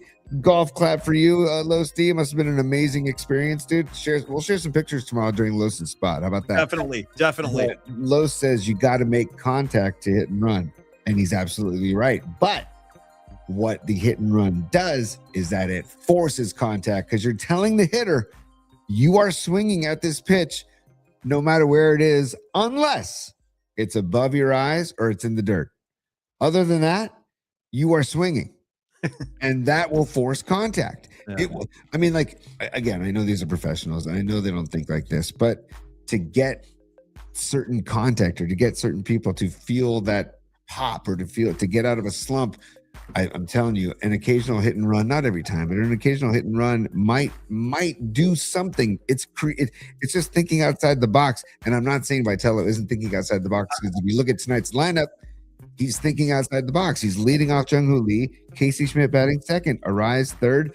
I mean, and then he's got both of these cats from AAA in the lineup tonight. Jesus Rodríguez and Bryce Eldridge batting seventh and eighth. So, or Eldridge seventh, Rodríguez eighth. I'm just saying that there are certain plays that I am just devastated that they're no longer part of the game. That's why. Also, tip of the cap to, we talked about this at the beginning of the show, tip of the cap to the Tampa Bay Rays for back-to-back bunts. And dude, it's good to know that at least the safety squeeze is not gone forever. Well, they played small ball and they won those games, you know, and I saw people on the comment board, I forget who said this, but somebody was like, well, analytics doesn't favor stolen bases. Dude, I don't care. Like, this is where I don't really want to hear about analytics. All I know is if a guy gets a walk, if you get a base on balls, you're on first base, you got a hint of speed, put some pressure on their catcher, dude. Try to steal a base. Suddenly you're on second base. Now I got a guy in scoring position. Tony, there's no outs. You see what I'm saying? Paulie, it really bothers me. a lot needs to happen on a stolen base to get thrown out. Now, these are the best in the world at throwing guys people on out. the base paths, though. It goes But both I'm saying ways. that, but it is hard to steal a bag, but if you have a hitter protecting you by swinging the bat, even if he swings and misses, it's still a distraction enough to the catcher to throw him off a hair, which could be the difference between safe and out, right? Yeah. So I don't know. So maybe it's not hashtag small ball. It's hashtag I don't know, hit and run small ball. I don't know what we want to call it, but I wish it would return to the game because it's a great play. And also don't forget that when a runner steals, that puts the second baseman or shortstop in motion to cover the bag, and that opens up a side of the field. By the way, look at Red Jet Shell spelling out "do something" over like 15 different posts. You see that? D-O-M-E. Red Jet Shell, you're on it, man. All right. Oh, Tony, we got to go back though. So anyway, Vitello. Did you hear what I said? Did you hear what I just said about what the hit and run does? It also does is that when you put a runner in motion, it makes the second baseman or the shortstop move to the bag and opens up a whole chunk of the infield. So are we saying Vitello should incorporate because the question was about Vitello. Really, we got off on a different thing here, but no, but but dude, this is what he has control over. He doesn't have control over whether or not they hit home runs, but he has control over calling certain plays. Okay. That's where Vitello, that's where Tony. Yeah. Hey. Right. Okay. Hey, Tony. That's where Tony has to enter the conversation of responsibility for what's going on. all right, fair enough. I asked and you gave me the answer. Tony, number 2 in the PT3. Yeah. Paulie, I feel very important doing this. It's like very prestigious. But I can't steal your throne. This is Tony's operating area. I'm just stealing it for one show. All right, Tony, number 2, the Los Angeles Lakers are going to be taking on the Oklahoma City Thunder. Pretty interesting series. Lakers, they took out Rod Brooks's Rockets. They eliminated them. So that was really disappointing. By the way, Kevin Durant, your boy Kevin Durant, played in 1 of the 6 games in that series. 1. Will he even be in Houston next year? We don't know. But anyway, this series, this Lakers Thunder series is kind of being looked at, Tony, like it's kind of the old guard facing the new guard. You got the King James with his balding head and everything flopping on the floor. And then you've got the new face of the flopping NBA, SGA, because he is like the primo flopper. But the guy's a hell of a scorer. He's a hell of a player, MVP, champion last year. I guess it's a simple question. I'm just saying, who do you like in this matchup? You going old guard LeBron James? You going new guard SGA and the upstart Thunder? OKC in 5, Paulie. 5. Wow. Yeah. Anything That's else right. behind that? What do you got? I could also see an OKC sweep, dude. I don't think that the Lakers can hang with them. I really don't. I think OKC is a freaking force, man. The only team that can stop OKC is San Antonio, in my humble opinion. So, and that hopefully, I'm rooting for Minnesota, but I assume the Spurs will win that series. But I hope that it is a series, like, because I'd love to see Minnesota advance, to be honest with you. Yeah. But if it's the Spurs and Thunder, that's going to be a hell of a series too, man. That's kind of where it seems like it's all going, doesn't it? Yeah. It seems like that's inevitable, the Spurs and the Thunder, and we'll see. But you like OKC in a sweep or 5? Wow, that's pretty impressive. I might probably sweeps is just that's like more emotion than rationale. Yeah, I asked. But I think in 5. Okay. Hold on. Time out. I do have to say What? that you can't forget about the Zebras and you can't forget about the love for LeBron. So it may go 6 because of just the favorable calls, a favorable whistle, and that freaking what's that guy Scott? Oh, what is the referee? Scott. I'm blanking on that ref's name. Scott Foster, thank you. Yeah, Scott Foster. He just always seems to play a role. Yeah, they always do. But it is going to be interesting because, I mean, I am joking about this, you guys, but I also kind of mean this literally, that LeBron James has been the face of flopping in the NBA for 20 years, but SGA is threatening his crown. This kid, I really wish he would eliminate that part of his game because he doesn't need to do that. He's so good. But it works for him, Paulie. It works. So why would he stop it? I feel like there is a lot of sequences, and you'll see it in the series, where it almost feels like he's more concerned with drawing the call than trying to find a good shot and just score a bucket. Like, it just seems like he thinks about calls first and then Basket's I hate secondary. it. Yeah. And it drives me freaking crazy. What were you going to say? You're laughing. What? I was gonna say I hate it, but he is a hell of a player. But I also love Jamar on the chat says, the league will give LA one little funky ass win. Not Jamar. Yeah, Jamar's in the house. I love that. Probably. Yeah, there will be a funky ass win. I feel you, Jamar. Thank you. All right, That's Tony. good. Final. But Paulie, I was gonna say before. Remember back in the day, they used to have like a break off. You know what I mean? Like breakdancing, like a duel, like a Throw the break cardboard off. down. Let's see who the best man is. Yeah. Throw the cardboard down. We're gonna have a break off right here, right? Breaking 2, electric boogaloo. Remember Hell Turbo? yeah. Remember Turbo in breaking? Yes. So What was your maybe breakdancing name, Tony? I didn't have a breakdancing. You should have. You should. Again, Tony can throw the cardboard down. I'm not kidding. We'll get into that another time, but it's true. And I wish you did. I wish you had like Lightning Ryan or something like that, you know? No, I mean, people call me Rhino through, when I played baseball, but it had nothing to do with breakdancing. But why don't they should have a flop off, dude? How about a flop off? I like that. I actually like that, dude. The Right? most dramatic flops with no contact whatsoever. I like that. A flop off. It's like flop a gentleman. It's like back in the Wild West days, the OK Corral, they would have a duel. You march 10 paces, turn around, start shooting. Now it's like march 10 paces, turn around, and flop. We'll Yes. see who the best flopper. I love it, Tony. I love where your head's at. All right. Flop off. Final topic on this one-time only PT3, Paulie's top 3. It's funny because you kind of foreshadowed this. You mentioned our great friend Carlos De La Fuente, Los D on the streets. I had no idea this was, and I consider myself a friend of this guy. Dude, I opened my phone, I guess yesterday, and there's Carlos he's at the Kentucky Derby.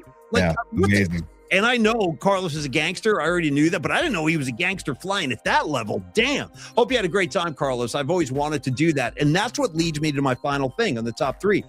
If I offered you all expenses paid, flight, hotel, and tickets for these events, which one would you choose and why? Ooh. I'm going to offer you all expenses paid for the Kentucky Derby, or all expenses paid to go catch the finals at Wimbledon, or all expenses paid to go catch the final round at the Masters. So I'm offering you, because these are kind of like the wish list events that most of us never get to see. I've never been to a Kentucky Derby. I've been to a few U.S. Opens. I've never been to the Masters, and I've never been to Wimbledon. I've always wanted to go to Wimbledon. So again, Kentucky Derby, Wimbledon, Masters. Tony, which are you picking and why? I'm going. For me, it's a no-brainer. I'm going Masters, final round of Masters, just to walk that course, to watch those. Oh, give Gentleman Jim a high five on the freaking green. Jim Nance, he's down there. Oh, hello, Tony. Hello. Yeah. Go give Gentleman Jim a high five. Jim a high five. Yeah. And see those players at the peak of their game. And there's something about that course that's so majestic and so just Beautiful. It's just with the birds, dude. The birds are tweeting. It's great. It's just like, it doesn't even seem, it's like it feels like it would be a surreal experience, But I'm sure the Derby is like that as well. Maybe Wimbledon too, but for me it would be the Masters, just because I also love. I suck at golf, but I love golf. So Nutter, Rags, Groschel, all saying Masters. We are getting some Wimbledon love here too, Patty from Napa. I think I saw, was it Red Jet Shell who said Wimbledon too? The names fly by so fast. Sorry, you guys. But anyway, that's not a bad decision, Tony. Masters would be a pretty amazing experience. I mean, it really would be. Nice. And just walking those grounds, I hear it's pretty freaking amazing. Our buddy Mark Cannizzaro talks about it a lot. He's By the way, Paulie, it's Rory McIlroy's 37th birthday today. Rory. Did you know that Rory McIlroy shares a birthday with, born in 1951, Paulie, the guitarist for your band from LA, Mick Mars, Paulie. Mick Mars. Happy birthday, Mick Mars. Today's Mick Mars' birthday? Yeah. Happy birthday, Mr. Red Hot himself. Ooh, Red Hot. Yeah, dude. Mick Mars. Hey, listen, no Mick Mars, no Motley Crue. I'll tell you that right now. 100%. 100%. Their sound is nothing without him, dude. Nah. And also, rest in peace. They did him dirty, though. They kicked Mars to the curb. It's kind of rough, He's over there. God only knows what Mick Mars is doing now, but they kind of kicked him out of the band, unfortunately. Yeah, it's brutal. Brutal. But if you think about all those killer riffs in the 80s, man, those are all Mick. It's all Mick. And also, I wanted to say a heavenly birthday, rest in peace, to Sharon Jones, because Sharon Jones and the Dap Kings, if you've ever heard them or saw them, just an incredible band. She was an incredible lead singer, and just energy coming, just incredible. And I saw her perform a few times, and I saw her perform with Fish to do XL on Main Street, and incredible musician and person. And so rest in peace, Sharon Jones. That's all, Paulie. Sorry, I stole your. Nothing to be sorry about. I appreciate that. We should do birthdays more often. I wish we did that every day because there's always interesting ones. So thank you for that. Here's a final note. John Joseph, very active today. John Joseph goes, guys, by the way, Mick Mars, he's from Terre Haute, Indiana. Terra. Dude, you know what's interesting, John Joseph? You probably know this. Today's Dave Bowerbank's birthday. Oh, that's our buddy who passed away this year. Okay, rest in peace, Bower. That's my buddy from Jersey who passed away. Thanks for that, Rex. I didn't know that. I know. Happy birthday, Dave. Bower, thank you, Tony. That was nice. Yeah. He that's a sad story, but it happens, man. Boy, that threw me off the horse. What was I just saying 2 seconds ago? I don't know, but while you're trying to think of it, you were talking about. I got distracted by Facet 925's comments in the chat. Go ahead. I didn't realize this, but he's right, or she. I don't know. Eldridge is starting as the DH and not at first base. I was hoping that Eldridge would be at first base and Devers would DH, but I guess that's not the case tonight. Well, Chappie is sitting tonight, I think, right? Chapman is not playing tonight. Casey Schmidt's at third, and actually, that's a damn good position for Schmidt. I think he's a natural third baseman. Don't get me going, dude. Don't get me freaking going on this. You're not going to like what I say because I right now Chapman is driving me freaking crazy. You know what, dude? Take 2 days off. Take a couple of days off, and then save a spot for Devers. Let him sit down too. The both of them are driving me. It might help Devers to just not have to worry about first base and focus on just hitting. Dude, you know what? Go read a spray chart. Go read a, you know what I mean? Like, come on. Tony's talking ball. See, I was going to say something totally different. You're saying read the spray chart. I was saying go to freaking Grassroots on Post. Wow, grab a tin of gummies. Go to the dugout. Don't tell anybody. Just whack down a few gummies during the game. Chill. Rediscover your love for the game. That's my method. Is Devers single? Do we know? Is he single? I'm going to guess. I think he is. I was going to say, because he could pull like an old Nuke LaLoosh and just, have. We were talking about making America blank again today. Maybe he blanks in the clubhouse before his at bat. Damn. You know who used to blank at the yard during games? Yeah, True story. I saw it on 30. I saw Strawberry? Yeah, Strawberry. Dude, Strawberry would be in the dugout at Shea, and he would send like a bat boy. He'd be like, all right, you see that girl right there in section 113, row 7? Yeah, go tell her to meet me in the concourse. And he had like a private like lovemaking room. He would engage in lovemaking and then go back and take an at-bat. Daryl Strawberry. You want to talk about the 80s, dude. The 80s were crazy. That's what was going on. Don't forget, D. Straw wore the orange and black. I wonder if he did the same thing at Candlestick Park, Paul. I hope so. I can only hope so. Can you imagine if like you were the child, a result of one of those lovemaking sessions? Like, my dad and my mom aren't together, but apparently I was conceived in the tunnel at Candlestick Park. You know what I mean? I'd be like, well, that's kind of cool. Even though why is your middle name Candlestick? Oh, I don't know. Yeah. I'm not sure. We don't know. Why is your middle name McCovey? Yeah. All right, Tony. Thank you for playing along with Paulie's top 3 today. That was interesting. Hey, we're back tomorrow at our usual time, 12 noon. We're trying this 420 thing. It seems like you guys are cool with it, so thank you. Yeah, it's fun. It's fun for making the trip.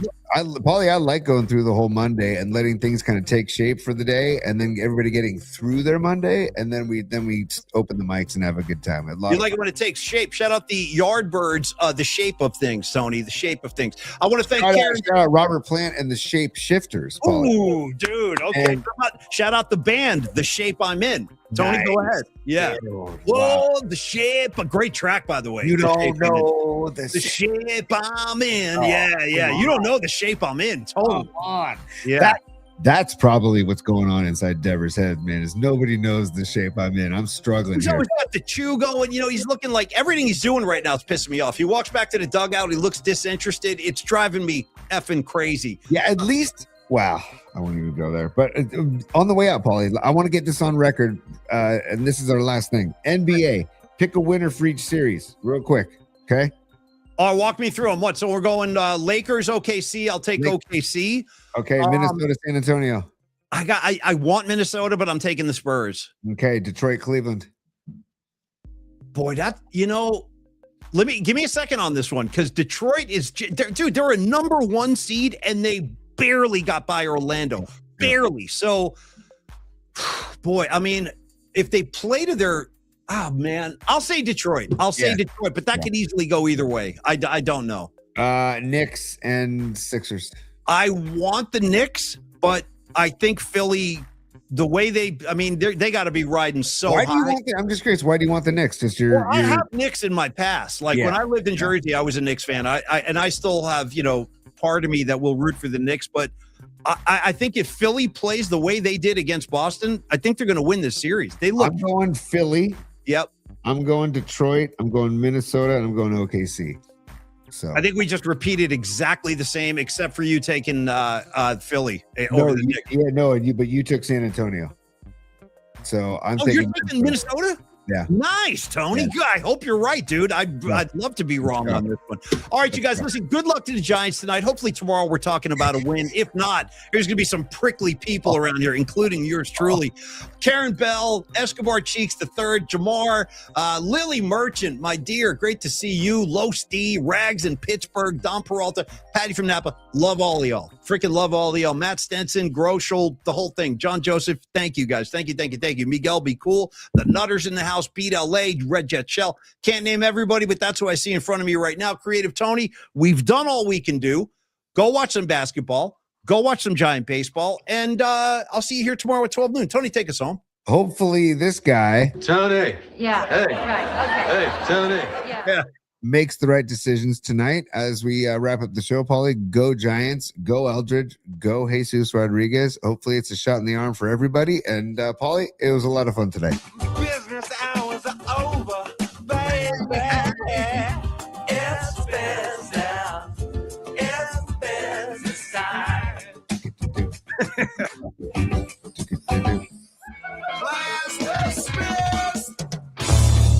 Woo! Creative Tony, thank you, my man. And thank all of you. We love you guys. Go Giants. Knicks Sixers happening right now. Go watch that one too. Then you got the nightcap. You got Minnesota. And somebody hit the ball. Somebody please hit the ball. Good luck to Bryce Eldridge.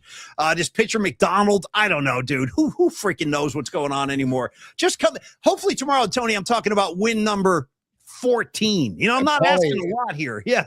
In the honor of Michael McDonald, who we were talking about earlier, Yamo be there. Hey, Trevor. Yamo be there. Okay. I don't know. Wow. One more. Yamo be there. On that note, I'm out, y'all. Have a great night, everybody. We'll see you. And John Joseph gets the last word. John's wishes for everybody. Go blank somebody tonight. Nice. Let's pick those numbers up, right, you guys? Let's get those numbers going. Thank you, John. Funny show today for you. We'll see you guys tomorrow at high noon. Cheers, everybody. Peace. I know.